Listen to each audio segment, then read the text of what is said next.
BJP വിട്ട് കോൺഗ്രസിലെത്തിയ സന്ദീപ് വാര്യർ മുതിർന്ന നേതാവ് കെ മുരളീധരനുമായി കൂടിക്കാഴ്ച നടത്തി.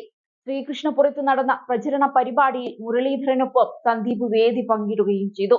തനിക്ക് ഏറ്റവും ബഹുമാനമുള്ള നേതാവായിരുന്നു കെ കരുണാകരൻ എന്നും അദ്ദേഹത്തിന്റെ മകന്റെ അനുഗ്രഹം ലഭിക്കുന്നത് വലിയ കാര്യമാണ് എന്നും സന്ദീപ് വാര്യർ ഈ അവസരത്തിൽ പറഞ്ഞു.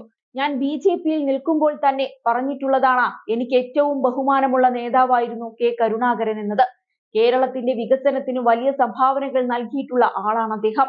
അദ്ദേഹത്തിന്റെ പ്രതിരൂപമായിട്ടുള്ള മകനിൽ നിന്ന് അനുഗ്രഹം കിട്ടുന്നത് ലീഡറുടെ അനുഗ്രഹമായി ഞാൻ കരുതുന്നുവെന്ന് സന്ദീപ് വാര്യർ പുകഴ്ത്തലോടുകൂടി പറഞ്ഞു.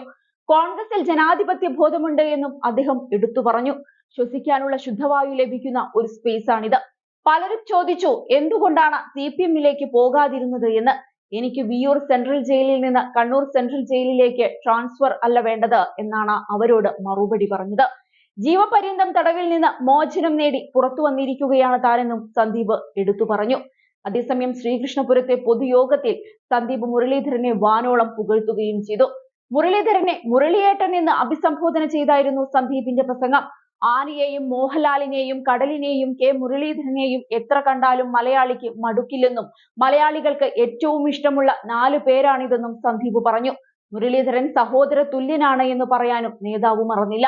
അതിനിടെ പാലക്കാട് UDF സ്ഥാനാർത്ഥി തന്നെ ജയിക്കുമെന്നതിൽ തനിക്ക് സംശയമില്ലെന്ന് കെ മുരളീധരൻ പറഞ്ഞിരുന്നു. സന്ദീപ് വാര്യരെ എല്ലാ തരത്തിലും ഉൾക്കൊള്ളുകയാണ് എന്നും അദ്ദേഹം കൂട്ടിച്ചേർത്തു. എല്ലാ ആശങ്കയും മാറിയിട്ടാണ് അദ്ദേഹത്തെ പാർട്ടി സ്വീകരിച്ചത്. രാഹുൽ ഗാന്ധിയോടൊപ്പം അദ്ദേഹത്തിന്റെ ഇനിയുള്ള സേവനം ഉണ്ടാകുമെന്നത് ആ നേതാവിന് ഞങ്ങൾ നൽകുന്ന ഒരു കരുത്താണ്. സ്നേഹത്തിന്റെ കടയിൽ സന്ദീപ് എന്നും ഉണ്ടാകും. ബി.ജെ.പിയിൽ നിന്നും ഇനിയും ആൾക്കാർ വരുമെന്നും മുരളി പറഞ്ഞു. സന്ദീപ് വന്നതിൽ തനിക്ക് പ്രയാസമില്ല എന്നും രാഹുൽ ഗാന്ധിക്ക് പിന്തുണ പ്രഖ്യാപിച്ചാണ് സന്ദീപ് വന്നത് എന്നും തങ്ങൾക്കതിൽ കൂടുതൽ എന്തു വേണമെന്നും മുരളീധരൻ ചോദിച്ചു. ചില കാര്യങ്ങളിൽ അഭിപ്രായ വ്യത്യാസങ്ങൾ ഉണ്ടായിരുന്നു, അത് തുറന്നു പറഞ്ഞെന്നു മാത്രമേ ഉള്ളൂ എന്നും അദ്ദേഹം വ്യക്തമാക്കി. അതേസമയം അടുത്ത തിരഞ്ഞെടുപ്പ് വരുമ്പോഴേക്കും വെറുപ്പിന്റെ കടയിൽ അംഗത്വം തേടി പോകരുതെന്നും സ്നേഹത്തിന്റെ കടയിൽ തന്നെ അംഗത്വം നിലനിർത്തണമെന്നുമായിരുന്നു കഴിഞ്ഞ ദിവസം സന്ദീപിന്റെ രാജിയെ പരിഹാസത്തോടെ മുരളീധരൻ പ്രതികരിച്ചത്. പലരും കോൺഗ്രസ് വിടുമെന്ന് പറയുമ്പോൾ പകരം ഒരു വാര്യരെ കിട്ടിയത് നല്ല കാര്യമാണ്. 2 ആഴ്ച മുൻപ് അദ്ദേഹം കോൺഗ്രസിലേക്ക് വന്നിരുന്നുവെങ്കിൽ വയനാട്ടിൽ പ്രിയങ്ക ഗാന്ധിക്ക് വേണ്ടി പ്രചരണത്തിന് പോകാമായിരുന്നു. രാഹുൽ ഗാന്ധിയെ ശക്തമായി വിമർശിച്ചിരുന്ന ആളാണ് സന്ദീപ് എന്നും മുരളീധരൻ പറയുകയുണ്ടായി. രാഹുൽ ഗാന്ധി ഭാരത് ജോഡോ യാത്ര നടത്തിയപ്പോൾ കശ്മീരിലേക്കല്ല ആൻഡമാൻ നിക്കോബാറിലേക്കാണ് യാത്ര വേണ്ടതെന്നും അവിടെ സവർക്കറെ തടവിൽ പാർപ്പിച്ച മുറിയിൽ പോയി നമസ്കരിച്ച് ക്ഷമാപണം നടത്തണമെന്ന് സന്ദീപ് പറഞ്ഞിരുന്ന കാര്യവും മുരളീധരൻ ഓർമ്മപ്പെടുത്തി. രാഹുലിനെ കോട്ടക്കലിൽ അഡ്മിറ്റ് ചെയ്തപ്പോൾ കുതിരവട്ടത്താണ് അഡ്മിറ്റ് ചെയ്യേണ്ടതെന്ന് പറഞ്ഞയാളാണ് സന്ദീപ്.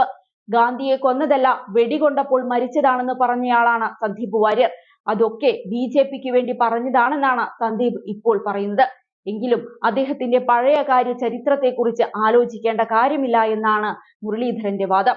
ഇനിയുള്ള എല്ലാ കാലഘട്ടങ്ങളിലും രാഹുൽ ഗാന്ധിയുടെ നിലപാടിനൊപ്പം നിൽക്കണമെന്ന് മാത്രമേ താൻ പറയുന്നുള്ളൂ എന്നും മുരളീധരൻ പറഞ്ഞിരുന്നു. ഏതായാലും പറഞ്ഞതൊന്നും മറന്നില്ല എന്ന ഓർമ്മപ്പെടുത്തലാണ് മുരളീധരൻ നടത്തിയിരിക്കുന്നത്. ഇത് സന്ദീപിന് സത്യത്തിൽ ഒരു താക്കീത് കൂടിയാണ്. കഴിഞ്ഞ ദിവസം സന്ദീപ് വാര്യർ പാണക്കാട് തറവാട്ടിൽ എത്തിയിരുന്നു.